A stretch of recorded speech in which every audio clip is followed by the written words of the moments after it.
हे friends, welcome back. आज इस video में हम लोग मोरपेन लैबोरेटरीज के करंट चार्ट पैटर्न के बारे में डिटेल में बात करने वाले हैं कि करंट चार्ट पैटर्न के हिसाब से कंपनी के शेयर को हमें खरीदना चाहिए, बेचना चाहिए या होल्ड करना चाहिए। उसके साथ साथ एक स्टॉक गिरने का कौन सा प्रोबेबिलिटी हो सकता है, उसका कुछ पॉइंट हम लोग इस वीडियो के अंदर डिटेल में समझने वाले हैं। इस स्टॉक को एनालिसिस करने के लिए एक्चुअली यूट्यूब में एक रिक्वेस्ट आया था व्यूअर के द्वारा, उसके लिए ही मैं ये स्टॉक के बारे में डिटेल में वीडियो बना रहा हूँ। अगर आप किसी भी स्टॉक का एनालिसिस मुझसे करवाना चाहते हैं तो नीचे कॉमेंट में आप उसके बारे में भी आप लिख सकते हैं। तो चलिए सीखते हैं एक साथ।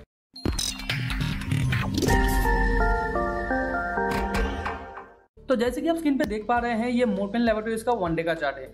वन डे के चार्ट में आप यहाँ पे देख सकते हैं कंपनी के शेयर प्राइस में मल्टीपल रेजिस्टेंस और यहाँ पे मल्टीपल सपोर्ट पॉइंट है। और उससे पहले भी हम लोगों को और एक चीज देखना चाहिए, कंपनी का शेयर प्राइस पिछले कई महीनों से या मैं कह सकता हूँ 1-1.5 सालों से ये गिर रहा है धीरे धीरे, और ये एक बेयर ट्रेंड के अंदर है। तो पिछले कई वीडियो में मैंने आप लोगों को कहा है कि एक ट्रेंड जनरली 3 स्पाइक के अंदर खत्म हो जाता है। कभी कभी वो 2 स्पाइक भी करता है और कभी कभी वो 4 स्पाइक भी करता है। मगर इस स्टॉक में आप देख सकते हैं 1 स्पाइक, 2 स्पाइक, 3 स्पाइक इसने ऑलरेडी कवर कर चुका है। तो देखिए, जनरली एक स्टॉक का जब गिरने का प्रोबेबिलिटी होता है तो ऊपर वो 2 या 3 स्पाइक करता है। तो जनरली इसने 2 स्पाइक तो कर लिया है कंप्लीट, और तीसरे स्पाइक में ऊपर का जो चैनल लाइन है इसने अच्छे तरीके से ब्रेक करके फिर से नीचे आने की कोशिश कर रहा है। तो करेंट सिचुएशन में इसका क्या प्रोबेबिलिटी बन रहा है कि स्टॉक का प्राइस कितना दूर जा सकता है या यहाँ पे किस तरीके से ये मूव कर सकता है, तो उसे समझने से पहले हम लोगों को ये थोड़ा समझना पड़ेगा एक स्टॉक कौन से टाइम पे गिर सकता है। तो यहाँ पे कुछ पॉइंट आपको ध्यान में रखना होगा। देखिए, टेक्निकल दिख से अगर हम लोग कहें तो एक स्टॉक के अंदर अगर कोई बुल ट्रेंड आता है तो जनरली वो 1, 2, 3 स्पाइक के अंदर खत्म हो जाता है। उसके बाद वो कुछ देर तक कंसोलिडेट करके फिर से नीचे आने की कोशिश करता है, अगर पहले का ट्रेंड बुल ट्रेंड था तो। और अगर पहले का ट्रेंड बेयर ट्रेंड था तो वो सेम सिचुएशन में काम करके ऊपर जाने की कोशिश करता है। तो एक तो हो गया है। दूसरा पॉइंट है, अगर मार्केट में बहुत ज्यादा इन्फ्लेशन बढ़ रहा है और पिछले टाइम एक बूम आया था मार्केट में, तो वहां पे प्रोबेबिलिटी हाई हो जाता है मार्केट को एज करने के लिए या जो कॉस्ट ऑफ मनी है उसे बढ़ाने के लिए आरबीआई या सेंट्रल बैंक क्या करता है, रेपो रेट को बढ़ा देता है। तो उस सिचुएशन में कंपनीज का स्टॉक जो अच्छे तरीके से शॉर्ट टर्म लोन लेके अपना ग्रोथ करवा रहा था, तो उस सारे स्टॉक के अंदर एक बेयर ट्रेंड देखने को मिल सकता है। ये दूसरा पॉइंट।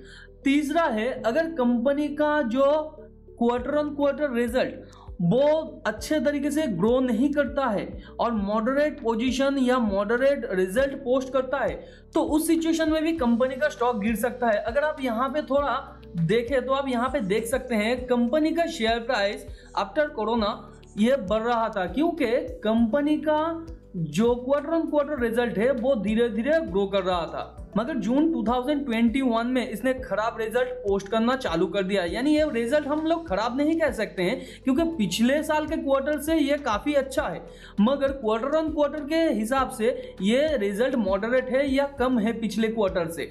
तो ये quarter on quarter moderate result जब पोस्ट कर रहा है तो मार्केट को ये लग रहा है कि कंपनी का ग्रोथ अभी उतना अच्छा तरीके से नहीं होगा। तो अगर उतना अच्छा तरीके से नहीं होगा तो ग्रो करने का कोई भी प्रोबेबिलिटी यहाँ पे नहीं है। एक बात हमेशा याद रखिएगा, स्टॉक मार्केट में किसी भी स्टॉक का प्राइस मूवमेंट होता है उसके फ्यूचर के ऊपर डिपेंड करके। अगर कंपनी का शेयर प्राइस लगता है फ्यूचर में बढ़ेगा तो उसके पीछे लॉजिक होता है, और वो लॉजिक क्या है, उसका फंडामेंटल। अगर वो फंडामेंटली सही स्टॉक नहीं है, पेनी स्टॉक है, तो उसके अंदर मैनिपुलेटिव ट्रेडर का इन्वॉल्वमेंट होता है।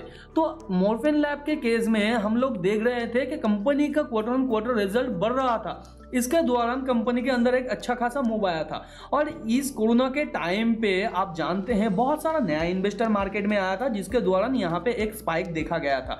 मगर जब से इसने देखिए यहाँ पे मॉडरेट रिजल्ट को पोस्ट करना चालू किया जून के बाद से, तो देखिए जुलाई क्वार्टर से यहाँ पे स्टॉक का मूवमेंट बेयर ट्रेंड में चला गया। तो ये तीसरा पॉइंट है। और भी कई पॉइंट है जिसके दौरान स्टॉक का प्राइस गिर सकता है, उसे हम लोग किसी और वीडियो में डिटेल में समझेंगे, या जो वीडियोस मैं बना रहा हूं उसके अंदर एक एक पॉइंट मैं धीरे धीरे आपको समझा दूंगा। आप वीडियो को कंटिन्यू देखते रहिएगा। तो यहाँ पे करंट सिचुएशन में स्टॉक का क्या प्रोबेबिलिटी है स्विंग ट्रेडिंग का या लॉन्ग टर्म होल्डिंग का, वो हम लोग थोड़ा यहाँ पे समझने की कोशिश करते हैं। देखिए यहाँ पे स्टॉक का प्राइस तो यहाँ पे अच्छे तरीके से 3 स्पाइक तक आ गया है और अच्छे तरीके से बाउंस किया है। तो कल ही मैंने मैंने वीडियो में बताया था, जब भी कोई स्टॉक एक ट्रेंड में होता है तो फर्स्ट टाइम जब वो किसी भी ट्रेंड लाइन को ब्रेक करेगा तो वो चांसेस ज्यादा होता है वो अपने एग्जिस्टिंग ट्रेंड के अंदर ही चला जाए। वो स्टॉक अचानक नया एक ट्रेंड नहीं क्रिएट करेगा, क्योंकि यहाँ पे एक मूवमेंट चल रहा था और मोमेंटम ट्रेडर यहाँ पे एक्टिव है। तो इसके दौरान यहाँ पे क्या हो रहा है, प्रॉफिट बुकिंग हो रहा है, नया बाय इनिशिएट ज्यादा नहीं हो रहा है। नया बाय इनिशिएट कब होगा, जब यह प्रॉफिट बुकिंग कंटिन्यू होगा और नया शॉर्ट क्रिएट नहीं होगा या मार्केट में कोई ज्यादा नया शॉर्ट नहीं करेगा। तो वो होने का प्रोबेबिलिटी कब बनता है, जब ये ट्रेंड लाइन को ब्रेक करके फिर से नीचे आने की कोशिश करेगा और पिछले लो के आसपास आके फिर से बाउंस बैक करने की कोशिश करेगा और पिछले टाइम का जो हाई है इसके आसपास आके या इससे ऊपर आके क्लोज करेगा, या पिछला जो सेकेंड स्विंग पॉइंट था यहाँ के केस में ये है, या हम लोग कह सकते हैं ये है, तो इसके ऊपर जाके कंपनी का शेयर प्राइस सस्टेन करेगा और यहाँ पे कंसोलिडेट करेगा। तो यहाँ पे भी हम लोग बाय इनिशिएट कर सकते हैं स्विंग ट्रेडिंग के लिए, मगर यहाँ पे करेंटली स्विंग ट्रेडिंग का अपॉर्चुनिटी यहाँ पे नहीं दिख रहा है बाय पोजीशन के लिए। तो यहाँ पे वेट करना होता है, तो कितना ज्यादा वेट करना होगा, तो यहाँ पे कुछ सपोर्ट और रेजिस्टेंस के बारे में हम लोग बात करते हैं। तो देखिए, सपोर्ट और रेजिस्टेंस के बारे में मैंने पिछले वीडियो यानी वेदांत फैशन के अंदर डिटेल में समझाया है कि क्यों यहाँ पे आके ये स्टॉक बाउंस कर रहा है, क्यों ये ट्रेंड लाइन यहाँ पे ही बन रहा है। तो वो वीडियो आप डिटेल में है, देखिए जाके, आपको समझ में आ जाएगा। यहाँ पे मैं ज़्यादा डिटेल में वो चीज़ नहीं दोहराऊंगा। तो यहाँ पे कंपनी का शेयर प्राइस इस पोजीशन में आके कुछ देर रुक के फिर से बाउंस करने की कोशिश कर सकता है, या इस पॉइंट पे या इस पॉइंट पे। तो ये तीनों पॉइंट क्या है, 23.60 का एक पॉइंट है, सेकेंड पॉइंट है 18.90 का एक पॉइंट है, और उसे अगर तोड़ दे 14.45 का एक पॉइंट है। हालांकि 14.55 का जो पॉइंट है यहाँ पे पहुंचना काफ़ी रेयर केस हो सकता है, यहाँ पे पहुंच नहीं भी सकता है, मगर 18.90 के आसपास ये पहुंच भी सकता है, या 23.60 के आसपास से ये बाउंस भी कर सकता है।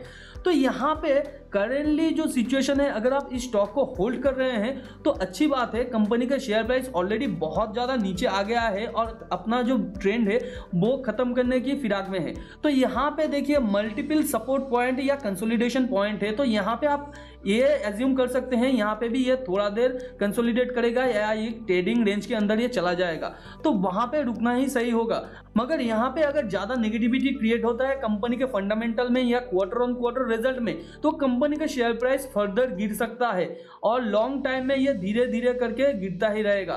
तो कंपनी का क्वार्टर ऑन क्वार्टर रिजल्ट आपको ट्रैक करना बहुत ज़्यादा इंपॉर्टेंट हो जाता है यहाँ पे। तो अभी बात करते हैं कंपनी के शेयर को अगर आप होल्ड कर रहे हैं तो कंपनी का शेयर प्राइस अगर यहाँ से भी बैक करता है या यहाँ से भी बैक करता है तो नेक्स्ट जाने का प्रोबेबिलिटी कितना दूर तक है, आपको कहाँ पे एग्जिट करना है। अगर आप एग्जिट करना चाहते हैं तो यहाँ पे देखिए कंपनी के चार्ट को हम लोग थोड़ा जूम कर लेते हैं।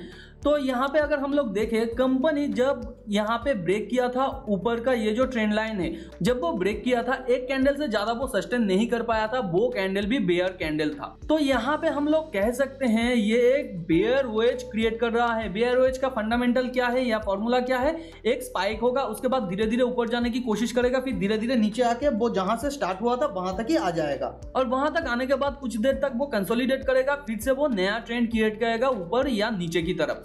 तो यहाँ पे अगर ये बेयर वेज को क्रिएट कर रहा है तो यहाँ पे प्रोबेबिलिटी हाई है कंपनी का शेयर प्राइस कुछ देर तक नीचे जाके इसके आसपास जाके सपोर्ट लेके डबल बॉटम क्रिएट करके फिर ऊपर जाने की कोशिश करे और अपना जो बेयर वेज का स्टार्टिंग पॉइंट था उसके आसपास ही आके ये फिर से यहाँ पे कंसोलिडेट करे या बैक करे। तो यहाँ पे अगर आप निकलना चाहते हैं तो मेरे हिसाब से अभी तो थोड़ा रुक जाना सही होगा। आपने इतना दिन वेट किया है इस स्टॉक के अंदर और कुछ देर अगर आप वेट कर लेंगे तो यहाँ पे आपको एक बेटर अपॉर्चुनिटी मिल सकता है। और अगर आप चाहते हैं इमीडिएटली निकलना तो यहाँ पे नेगेटिविटी कंपनी के अंदर है प्रेजेंटली, तो आप निकल जाना चाहते हैं तो भी आप निकल सकते हैं, इसमें कोई दो राय नहीं है। मगर अगर आप पेशेंटली वेट करते हैं तो कंपनी का शेयर प्राइस एक बाउंस भी दे सकता है, और अगर कंपनी के फंडामेंटल में सुधार आता है तो कंपनी का शेयर प्राइस फर्दर और भी ऊपर जा सकता है, जहां से इसने बेयर वेज स्टार्टिंग में क्रिएट करना स्टार्ट किया था, यानी कि यहाँ तक भी जा सकता है, यानी कि यहाँ तक भी जा सकता है। तो मुद्दा मामला यहाँ पे ये है, अगर कंपनी का शेयर प्राइस यहाँ से बैक भी करता है तो आप ज़्यादा आशा मत रखिए कंपनी के स्टॉक से। आपको यहाँ पे भी एग्जिट करने का प्रोबेबिलिटी मिलेगा, यहाँ पे भी एग्जिट करने का प्रोबेबिलिटी मिल सकता है। और अगर कंपनी का शेयर प्राइस इसके ऊपर जाके सस्टेन कर जाता है तो यहाँ से आप नया स्विंग पोजीशन ले सकते हैं, या यहाँ पर जाके अगर सस्टेन करता है और फिर से ऊपर की मूव लेता है तो यहाँ पे भी आप स्विंग ट्रेडिंग का पोजीशन ले सकते हैं, और आपका नेक्स्ट जो टारगेट होगा वो यहाँ तक होगा, यानी कि करीबन 55 के आसपास होगा। तो अगर आप इस तरीके का एनालिसिस डिटेल में क्विकली चाहते हैं तो हमारे टेलीग्राम चैनल को ज्वाइन कीजिए, जहां पे मैं क्विकली अपना थॉट शेयर करता हूं, क्योंकि बहुत सारा अपॉर्चुनिटीज ऐसा होता है जिसके बारे में हम लोग वीडियो बना नहीं पाते हैं, तो उसके बारे में डिटेल में एनालिसिस टेलीग्राम चैनल के अंदर अपलोड कर देते हैं, और वहां पे मैं काफी एक्टिव रहता हूं। आज के दिन मॉर्निंग में मैंने जेनसेट टेक के बारे में एक कॉल दिया था जो एग्जिट करने का कॉल था, तो वहां पे एंट्री और एग्जिट का कॉल क्विकली दिया जाता है, आप जाके वो ज्वाइन कर सकते हैं। नीचे डिस्क्रिप्शन पे टेलीग्राम चैनल का आपको लिंक मिल जाएगा। और अगर इस तरीके के एनालिसिस आप मुझसे चाहते हैं तो नीचे कमेंट में आप लिख सकते हैं। वीडियो पसंद आए तो अपने फ्रेंड्स एंड फैमिली के साथ शेयर कीजिए जो फाइनेंस और स्टॉक मार्केट में इंटरेस्ट रखते हैं। वीडियो के बारे में कोई भी क्वेश्चन है या डाउट है उसके बारे में आप नीचे कमेंट में लिख सकते हैं। चैनल को सब्सक्राइब नहीं किया तो चैनल को सब्सक्राइब करके बाजू में जो बेल आइकन है उसे भी हिट कर दीजिए, ताकि नए वीडियो का नोटिफिकेशन आप लोगों को तुरंत मिल सके। मिलते हैं अगले वीडियो पर, तब तक के लिए अपना बहुत ज्यादा ध्यान रखिए। Thanks for watching and happy investing.